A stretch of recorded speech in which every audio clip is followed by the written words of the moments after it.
Are you struggling with part six in the Cambridge C1 reading exam? Then you are not alone.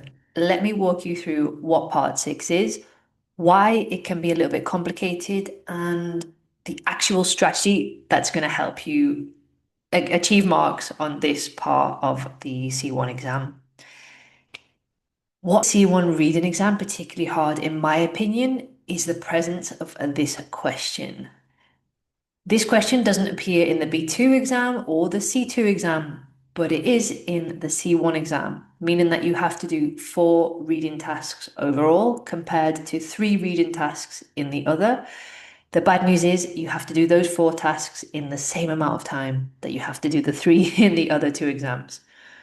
Part 6 is one of my least favorite tasks because it's a lot of reading between the lines and trying to find the answer when it's not specifically written down in your face. It's not all bad news though. There is a strategy for how to approach this task, and I will teach you that strategy very shortly. But first of all, let's take a look at what the task is. What are you expected to do? So in part six, you're going to read 4 short texts, each written by a different person, sharing their opinion, their experience, or their attitude about the same theme. You'll then answer 4 multiple matching questions where you need to decide which person agrees with or expresses a particular idea. What makes this part tricky is that the differences between what each person says are often quite subtle.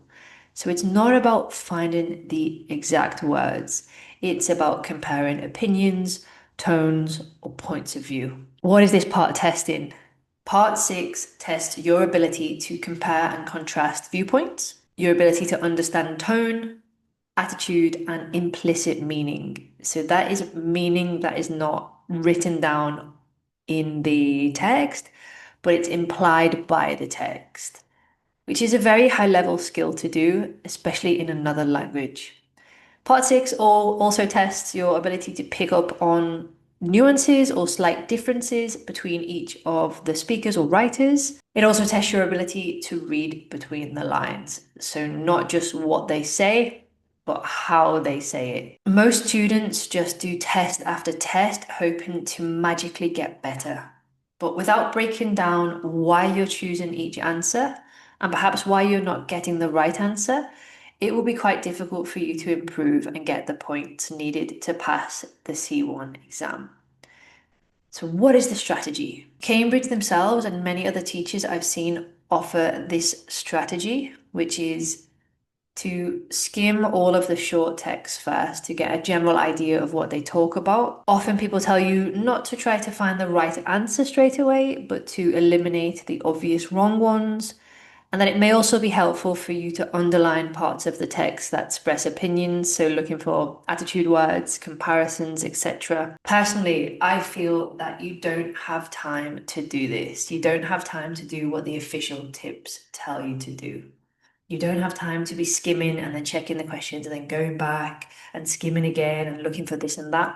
I think it's easier to go straight for what are the questions asking me? What am I actually looking for when I'm reading the text? So as I mentioned before, you have to do 4 reading tasks in the C1 with a limited time to do them all in.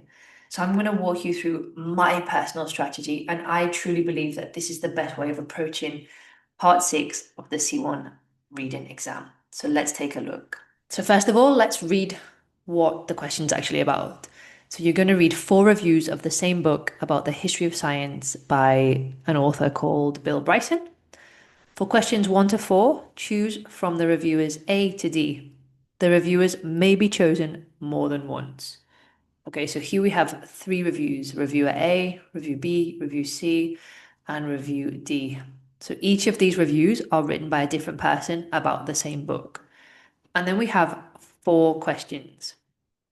So the first thing that I would do would be to read the questions to see what information are we actually looking for. So the first question says, okay, so what are we looking for? Let me use this blue here. Has a different view from the others on Bryson's tone and style.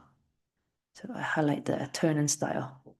What I would do is I would make notes somewhere on my page, or yeah, you should have a scrap piece of paper if you're doing the computer exam. I would write down tone and style, and I would write down A, B, C, and D for each of the reviewer. Okay, what is question two? Shares reviewer D's opinion on the subjective nature of Bryson's book. Subjective nature is another thing we're looking for, so I would pop that down here. Subjective nature. Again, A, B, C, and D. Number three takes a similar view to A on how well Bryson achieves his aims in the book. So that's another bit of information we're going to be looking for. Achieves his aim. A, B, C, and D. What have we got in the final question? Has a different view from the others on the factual accuracy of Bryson's writing. So factual accuracy is another thing. Whoops. Factual accuracy, A, B, C, and D. So now I know what we're looking for. Where would I begin? I would begin in one of the questions that has either the name of the person who's writing or the letter. For example, number two, shares reviewer D's opinion. So here we can see D. So we know for this answer, it's going to be A, B, or C, because it can't be D. So shares reviewer D's opinion on the subjective nature of Bryson's book. I'm going to go to D and see what does D say about the subjective nature of Bryson's book. So let's go back here. Let's read D. And because I've read it before, I know where the information is, but you're in the exam, you read through it looking for details about the subjective nature. Blah, blah, blah, blah, blah. Okay, so if I look at this last line here, this last line tells me that reviewer D thinks that Bryson's book is quite subjective. So subjective. So we now know viewer D's opinion on the subjective nature. So we need to look in A, B, or C to find their opinions too.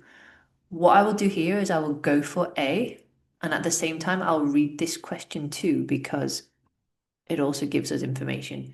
Takes a similar view to A on how well Bryson achieves his books.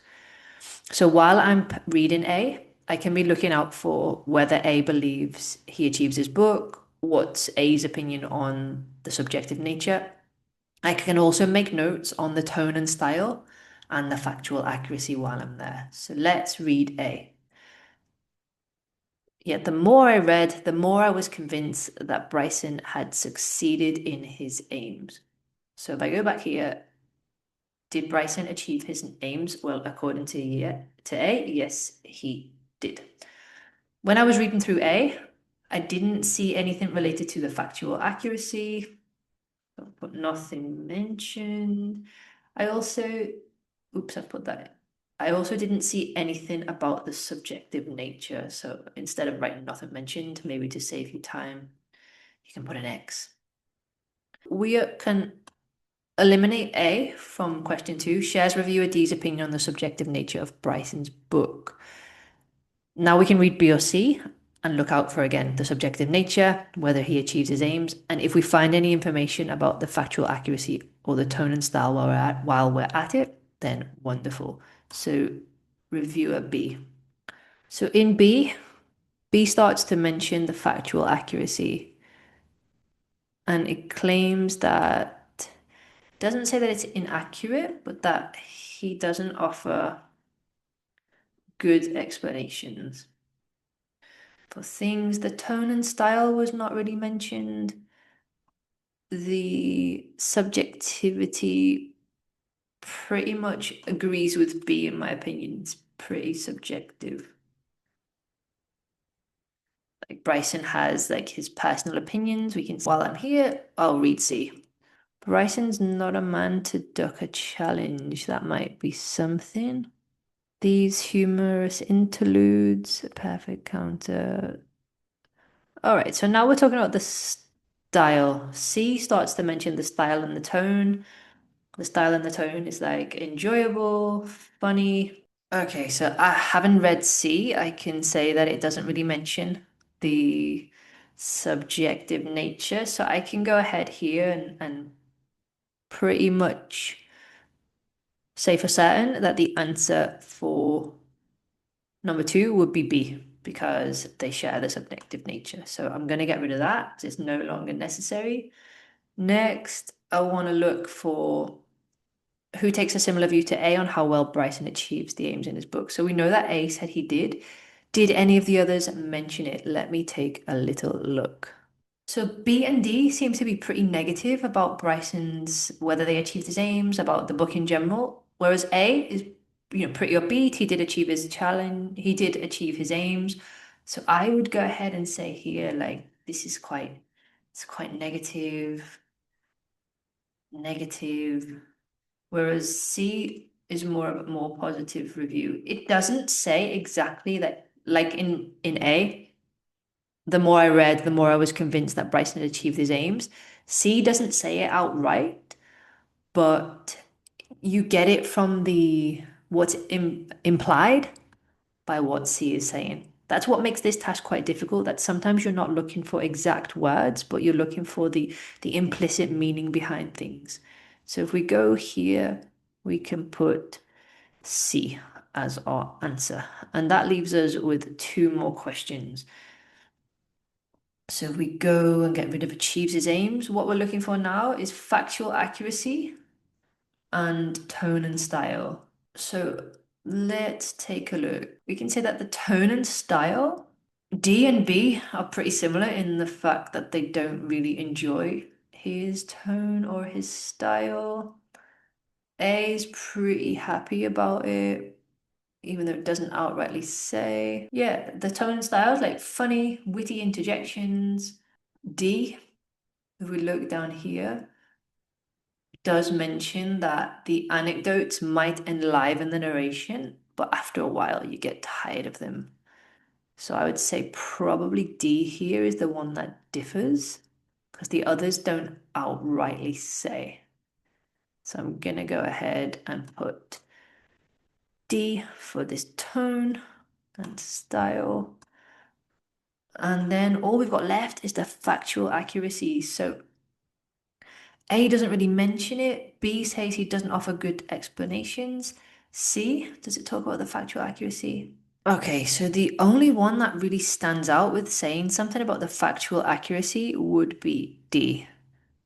Let me just say that the author does not present these finer points correctly.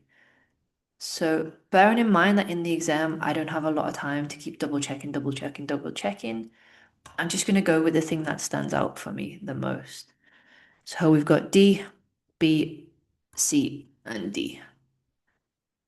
And that's everything there. So if I can share another screen with you and show you the answers to make sure we got it right or not. Let's have a look here. Okay, so this is taken from a textbook that I have, and we've got D, B, C, and D. Exactly. So thankfully, we got it right.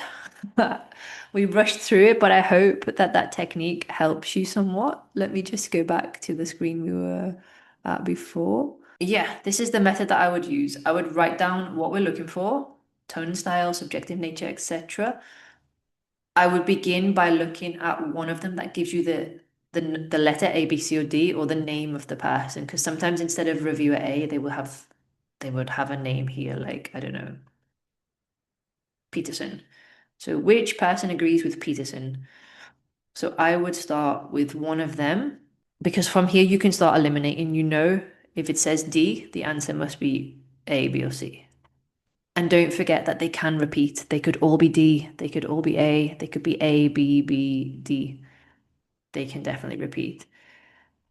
And yeah, don't waste a lot of time. There's a lot of reading, but just look for the things that stand out the most, but also be checking for things, the meanings that are implied and not specifically there. Um, in my opinion, it's much easier to get points on parts 5 and 8 of the reading. So I would really put my time there rather than here, but it's good to know that little strategy, and I hope that has helped you out. So if you want to try out this strategy and give it a go for yourself, I've created a free C1 use of English and reading mock exam with tips for every single question in the exam. You'll find that link below in the description. And there's also the opportunity to get feedback on your speaking and your writing. And I will also send you a full free listening exam for C1 level, as well as all the answers for everything, so you can grade yourself and see how you do. Again, the link for that freebie is down in the description. So before I go, I just want to say, hi, I'm Jen. I'm a native English teacher from the UK with over 6 years teaching experience helping students pass their Cambridge exams. I've had 100% of my students pass their exam over the past 6 years, with 95% of them passing on their very first go. So if you're studying for the Cambridge exam, whether it's B1, B2, C1, or C2, then reach out and let me help you pass Cambridge with confidence.